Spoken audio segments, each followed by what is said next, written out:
கைதட்டி பாடி மகிழ்ந்திருப்போம். கர்த்தர் சமூகத்தில் களி கூறுவோம். நல்ல கரங்களை தட்டி பாடுவோமே. மகிழ்ந்திருப்போம்.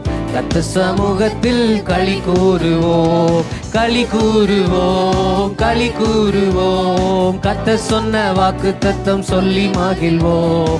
களி கூறுவோம். களி கூறுவோம். கவலைகள் மறந்து களி கூறுவோம். கைதட்டி பாடி மகிழ்ந்திருப்போம். கர்த்தர் சமூகத்தில் நல்ல கரங்களை தட்டி பாடி கைதட்டி பாடி மகிழ்ந்திருப்போம். கர்த்தர் சமூகத்தில் நினைப்பதற்கும் நாம் ஜெபிப்பதற்கும் அதிகமாய் செய்திடுவார். இயேசு செய்வார். நினைப்பதற்கும் நாம் ஜெபிப்பதற்கும் அதிகமாய் செய்திடுவார். ஆகவே களி கூறுவோம். களி கூறுவோம். களி கூறுவோம். கர்த்தர் சொன்ன வாக்கு தத்தம் சொல்லி மகிழ்வோம். களி கூறுவோம். களி கூறுவோம். கவலைகள் மறந்து பயப்படாதே.